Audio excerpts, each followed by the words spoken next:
Robert Morrison sat alone in the dim glow of his quarters aboard the orbiting station. The hum of the reactors was the only sound, steady and indifferent. He stared at the cracked holoscreen in front of him, the reflection of his own tired eyes staring back. 8 years in the coalition military. 8 years of orders. 8 years of being told he was expendable. And for what?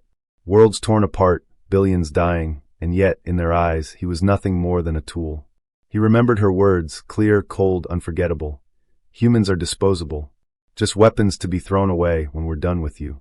The memory burned hotter than any plasma cannon blast. That had been the day everything inside him fractured. The anger. The betrayal. The shame. He had left then, walking away from everything he had known, because he had believed her. The screen flickered, cutting through his thoughts. A coalition broadcast.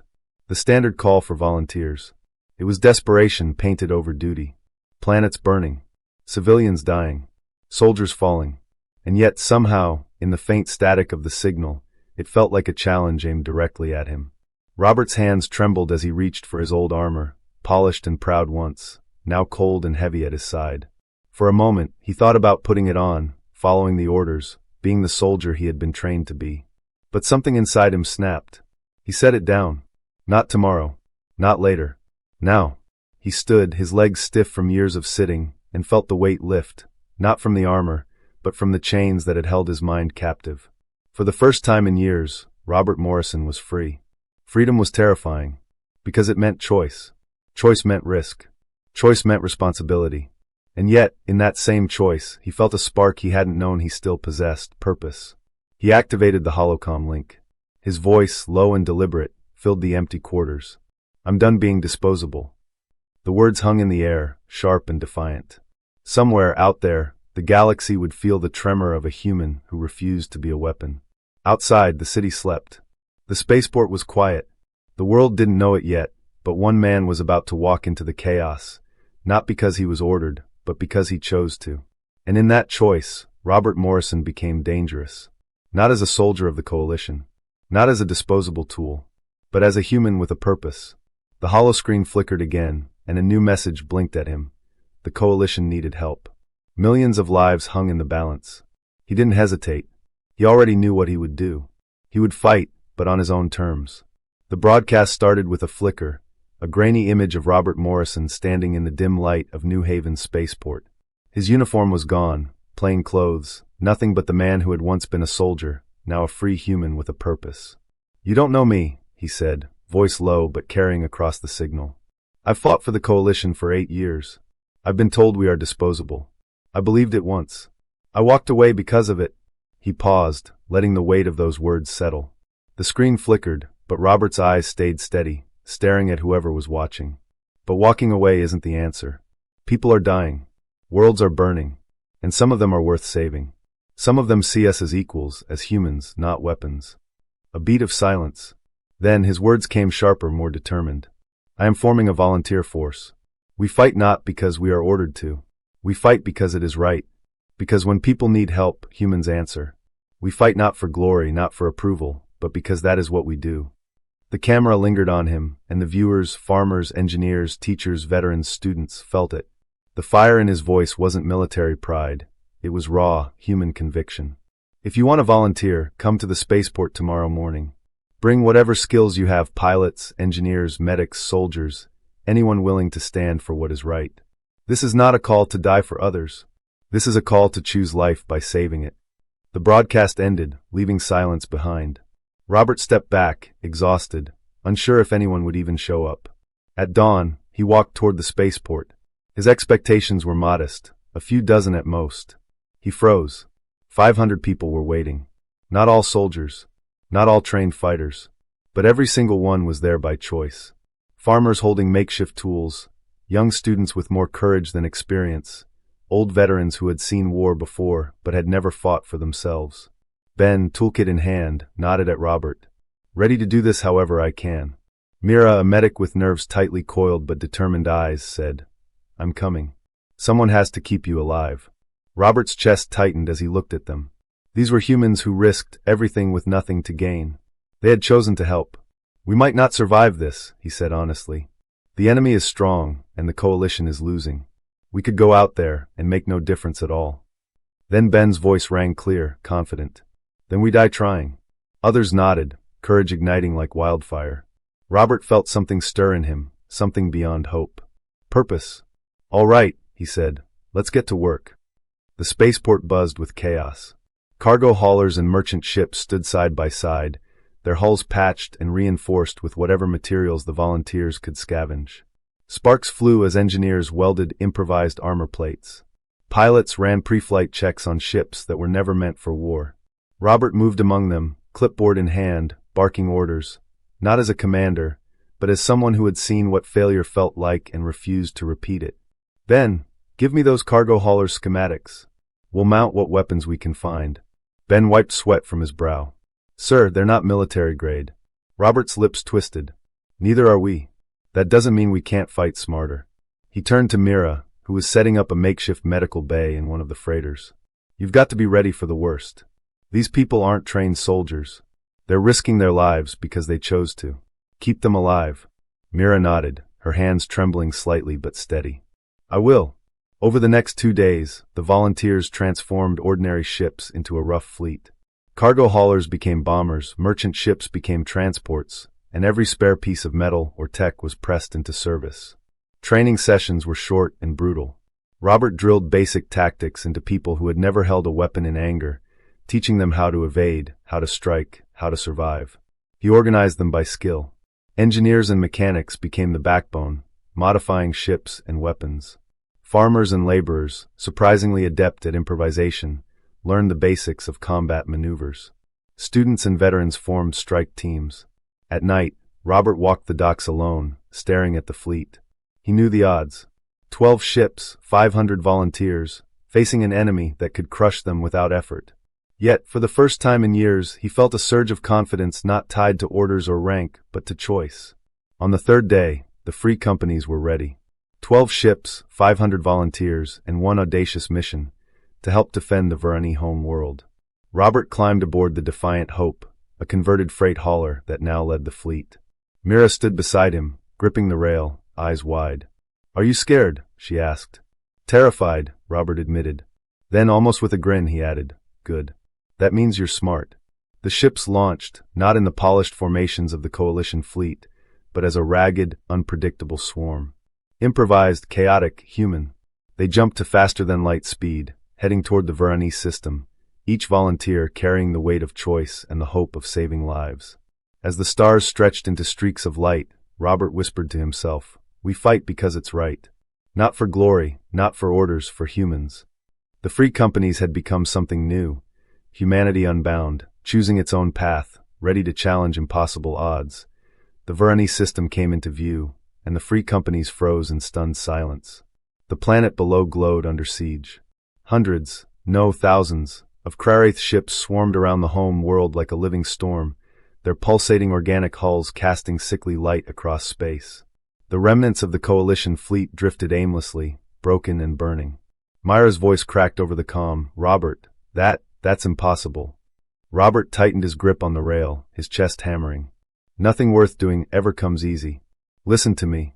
Stay in formation. Wait for my signal. Do not engage until I give the order. Static hissed over the other channel, then a familiar, worn voice answered. Morrison? Is that really you? It is, Robert said, his voice calm despite the fear gnawing at him. I brought friends. There was a long pause. How many ships? 12. 500 volunteers. The reply was almost a whisper. You should leave while you can. We're facing over 3,000 Kraraith vessels. Robert's jaw tightened. Not happening. Tell me where you need us. After another pause, the voice returned, tinged with relief. Siege engines on the eastern continent. They're preparing to breach the last defensive line. If they succeed, the planet falls. Robert studied the tactical display. 200 enemy ships guarding the engines. 12 human ships to get through. A suicide run by any conventional measure. He turned to the fleet. We go small, fast, and smart. Chaos is our weapon. We draw them out, hit them where they won't expect it. It's risky. It's dangerous. But we do not fight to die, we fight to make a difference. Ben, piloting a cargo hauler, leaned forward. You're insane. Robert smirked. Maybe. But it's our kind of insane.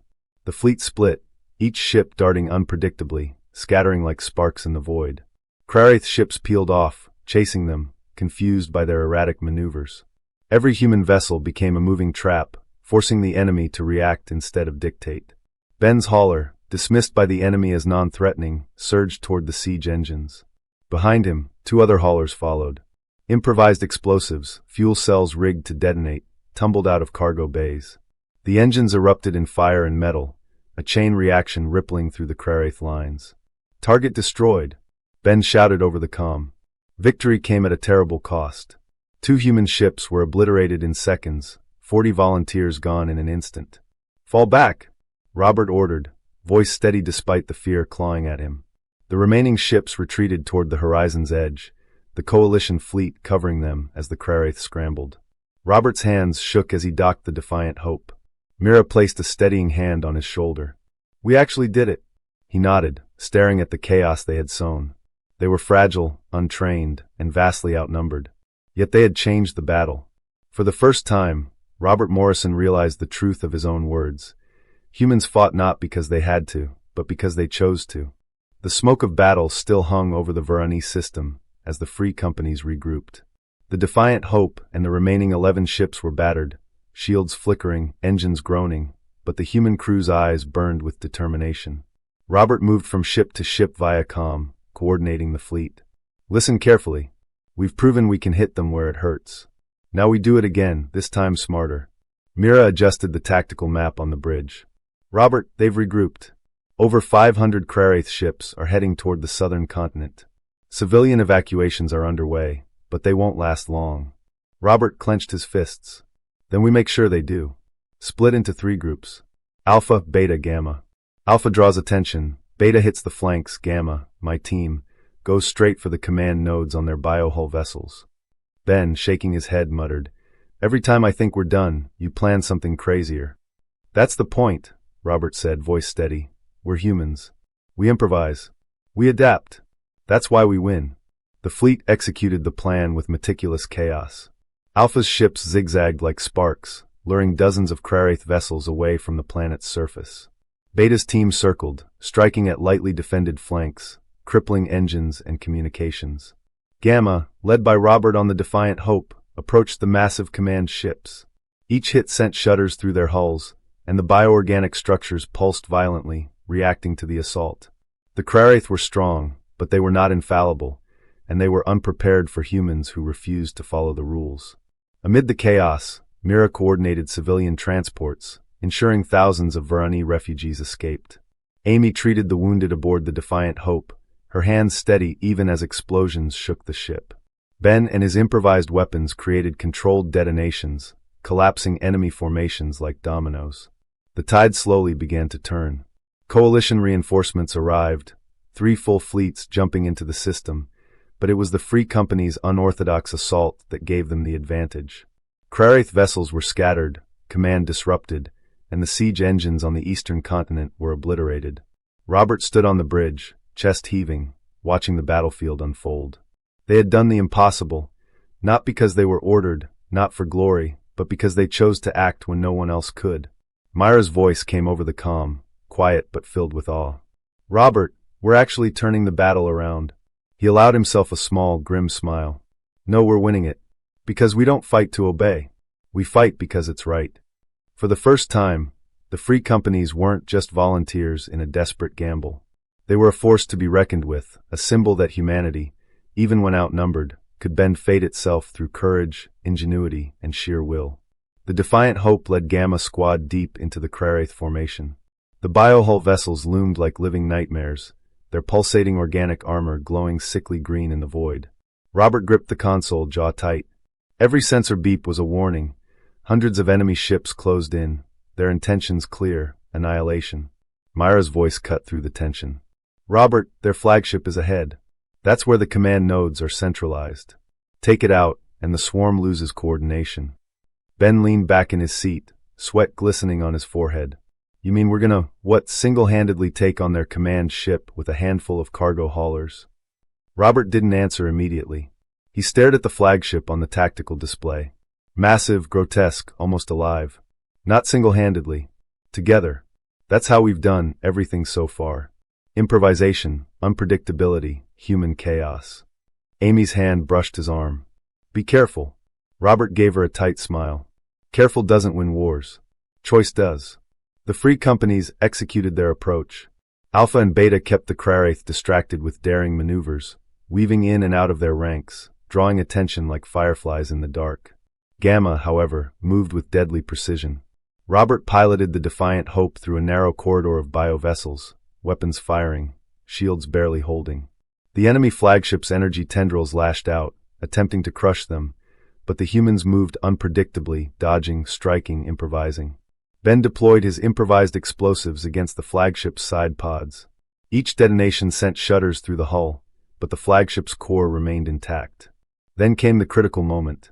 Robert spotted an opening, a vulnerable section of the flagship's biocore. Gamma team now. Target the core nodes. They struck.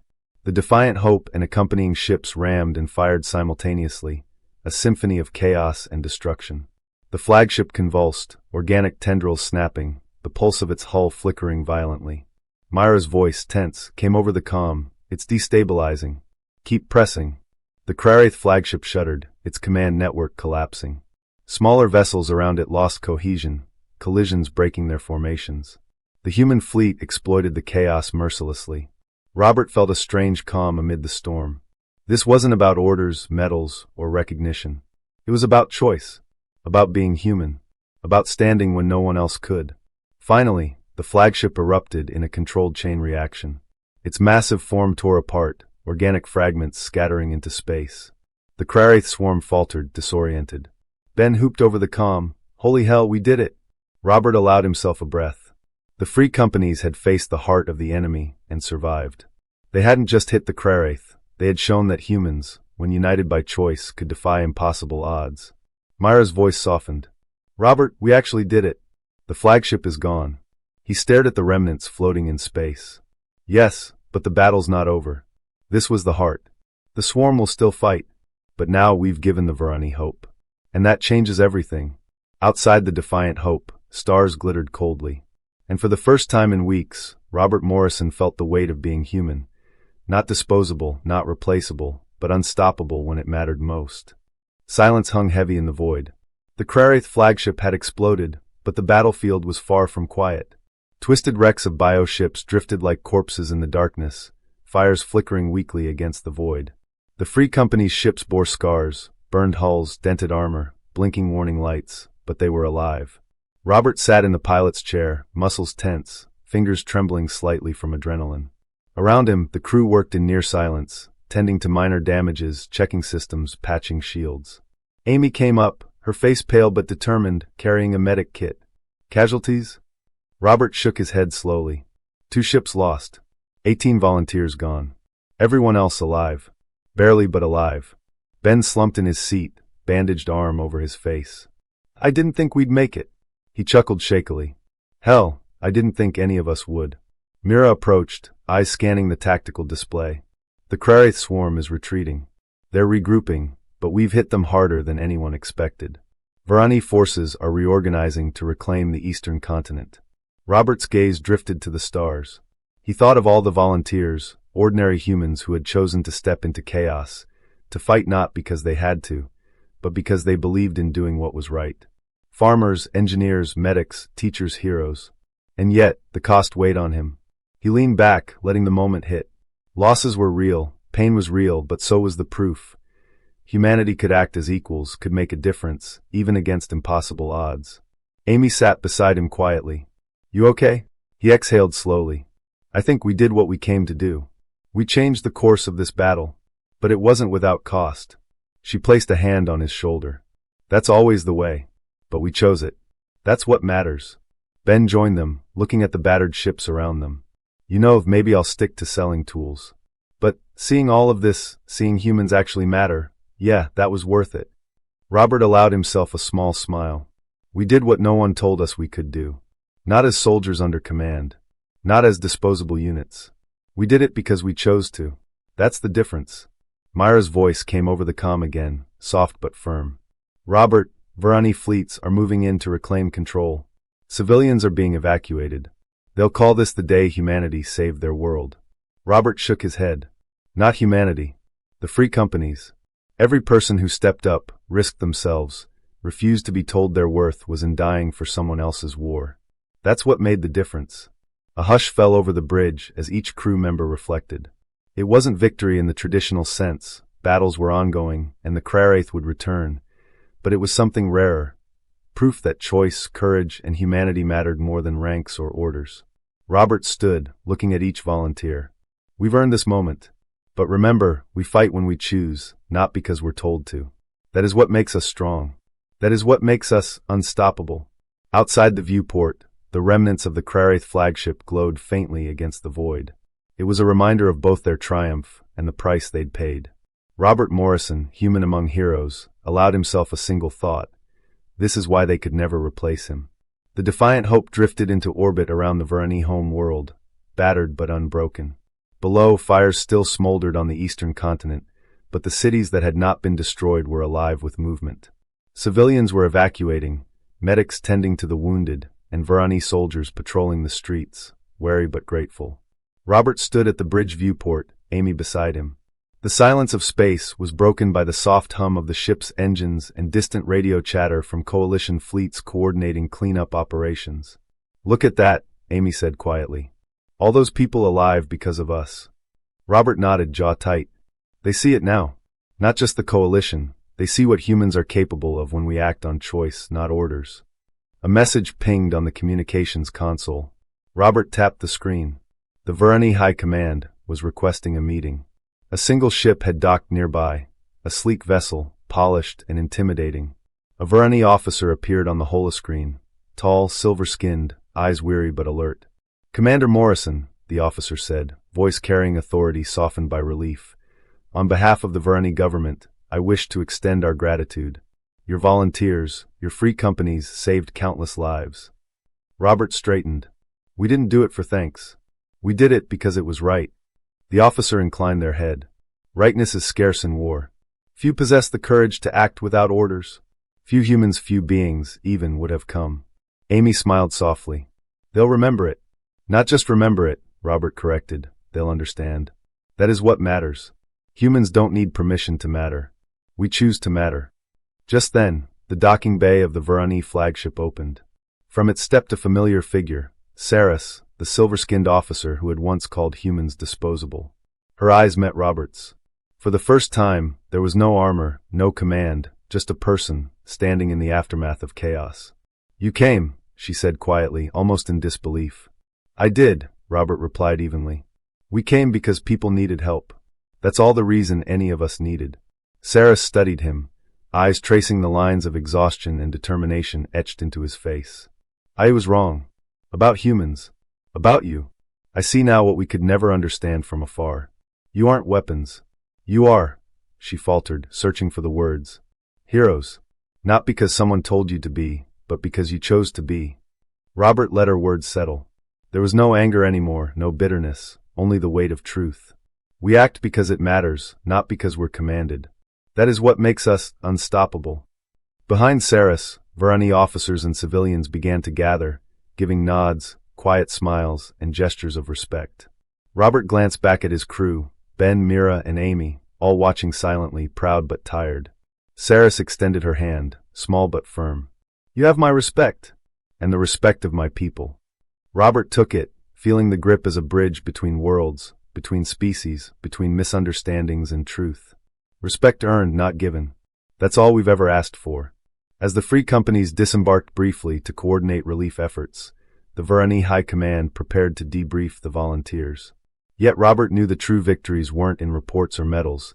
They were in lives saved, choices made, and the humanity proven against impossible odds. Later, standing on the Defiant Hope, looking back at the planet bathed in both scarred and healed lands, Robert allowed himself a rare thought. They had arrived as strangers, but they were leaving as equals, partners, and proof that humanity could never be underestimated. Outside the viewport, the stars twinkled indifferently. Inside, a quiet pride filled the bridge. Robert Morrison, once a soldier bound by orders, once considered replaceable, had proven that choice, courage, and humanity were more powerful than any weapon. The Defiant Hope glided back through the void, leaving the Varani home world behind. The battle had ended, but its echoes lingered in the crew's minds and bodies. The ship's corridors were quiet, save for the soft hum of engines and the occasional shuffle of a volunteer making their way to rest. Robert stood near the navigation console, hands gripping the rail. His armor, the one that had weighed him down with duty and expectation, remained in storage. He didn't need it anymore. The battles they had fought were won with courage and ingenuity, not the cold obedience of a uniform. Amy appeared beside him, carrying a small pack of supplies. "Are you okay?" she asked, eyes scanning his face. He gave her a half-smile, tired but unbroken. "I am," he said. "More than okay. For the first time in years, I'm actually free. Free to act on what's right, not on what I'm told." "Freedom suits you," she said softly, resting a hand on his shoulder. The ship's comm pinged. Ben's voice came through, light but tinged with exhaustion. "Captain, volunteers are tallying supplies and checking damage. Everyone's accounted for, except a few lucky ones who are already napping." Robert laughed quietly. "Good. Let them rest. They've earned it." As the hours passed, he visited each crew member. Mira, the young pilot who had flown through chaos with nothing but instinct, was quietly recounting her experience to a small group of volunteers. Ben tinkered with his improvised weapon designs, already plotting improvements. Amy checked her medical kits, ensuring she could respond quickly if needed again. Robert realized something profound. These people weren't soldiers by mandate, they were human by choice. Each action, each sacrifice had been deliberate. No one had ordered them to risk their lives. They had chosen to stand, to fight, to help. And in doing so they had proven something to the galaxy, and to themselves. A message pinged on the console. Robert opened it to find a short video from Tile, the young Varani soldier whose family had been evacuated. Tile's silver eyes shone with relief. "Commander Morrison," Tile said, voice trembling slightly, "the children and families you helped are safe. Their homes are being rebuilt. Every day, I tell them about the humans who came when no one else would. Your people showed us what true courage looks like. Thank you." Robert allowed himself a rare, private smile. Hundreds of messages like this had arrived over the last few days, each one a quiet testament to the difference they had made. He stored the message with the others, a digital monument to choices made and lives saved. Later that evening, Robert joined Amy, Ben, and Mira for a simple meal. Conversation flowed easily, weather, crops, minor repairs, without mention of the battle or the blood spilled. Yet the room carried an undercurrent of shared understanding, the unspoken bond forged in fire and chaos. As dinner ended, Amy pulled Robert aside. "Are you happy?" Robert paused, reflecting on the journey, the anger he had carried, the moment he had walked away, and the choice to return. "Yes," he admitted, voice low but steady. "For the first time in years, I am genuinely happy. Not because of what we did, but because we did it by our own choice." Amy smiled, relief softening her features. "You deserve that." Robert stepped out to the observation deck. Stars stretched infinitely across the void, indifferent yet beautiful. Somewhere out there, the coalition was regrouping, the Crare threat still looming. More battles would come, more calls for help. But he and the free companies would answer, not because they had to, not because of orders, but because they chose to. The defiant hope glided silently through space, carrying its crew home. They had fought, they had lost, and they had won. And above all, they had done it as humans who decided to matter. Not as weapons, not as disposable tools, but as beings capable of courage, compassion, and choice. Robert looked at his reflection in the viewport. The man staring back was different now. Stronger, yes, but freer. Armor could be worn or set aside, but the armor of choice and self-respect would never leave him. In the quiet of space, he allowed himself to feel it fully. Peace, pride, and the certainty that humanity's greatest weapon wasn't a gun, a ship, or a strategy. It was the courage to act when no one else would, simply because it was right. The defiant hope coasted gently into New Haven's orbit. Below, the colony stretched wide, fields, towns, and bustling spaceport platforms, alive with humans returning to their routines. Yet something intangible had shifted. The people of New Haven walked taller, spoke louder, and smiled freer. Humanity had shown the galaxy, and themselves, what they were capable of. Robert stood at the airlock, watching the volunteers disembark. Each one carried the wear of battle, but also a quiet pride. Ben helped a young pilot down the ramp, joking as he did so, while Mira clutched her flight logs, already recounting daring maneuvers to anyone who would listen. Amy moved swiftly among them, tending minor injuries and checking everyone's condition. Colonel Hayes approached, face lined with exhaustion and respect. "Robert, you did more than lead. You inspired. The free companies are not soldiers, they are a statement." Robert shook his head. "We didn't do it for accolades. We did it because it was right. That's the difference." Families, friends, and neighbors rushed forward, hugging, crying, laughing. Children who had been evacuated from the Varani home world clung to their rescuers. For a moment, Robert felt every choice, every sacrifice, every doubt dissolve into something larger. Humanity, united by courage and kindness, had made a mark that would last far beyond any single battle. Later, Robert met with the volunteers who chose to continue with the free companies. "We train, we improve, we prepare, not for orders, not for glory, but so that if someone needs help we can answer," he explained. Those who wished to return to normal lives left peacefully, welcomed without judgment. The free companies were a family built on choice, not obligation. That evening, as the sun set over New Haven, Robert stepped onto a balcony with Amy, Ben, and Mira.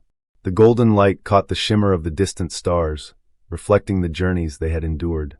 Amy looked at him, eyes soft. "Do you ever regret walking away?" Robert considered it. "No. Walking away allowed me to see what really matters. We can't earn respect by obeying blindly. We earn it by acting rightly, by making choices that define who we are." Ben Schmierked. "So, what now, Captain Morrison?" Robert glanced toward the horizon, toward the stars that still carried the unknown. "Now we live. We rebuild. And if someone somewhere needs help, we go. Not as soldiers, not as tools, but as humans who choose to make a difference." Amy nodded, squeezing his hand. "That's brave." Robert smiled quietly, finally unburdened. He had fought not just for survival, but for identity, dignity, and humanity itself. The armor in storage could never weigh him down again. He wore a new kind of armor now, one forged from choice, courage, and the unwavering certainty that he would never be disposable. Above him, stars glittered in endless darkness. The galaxy was vast, dangerous, and beautiful. And somewhere out there, when people needed it most, humanity would rise.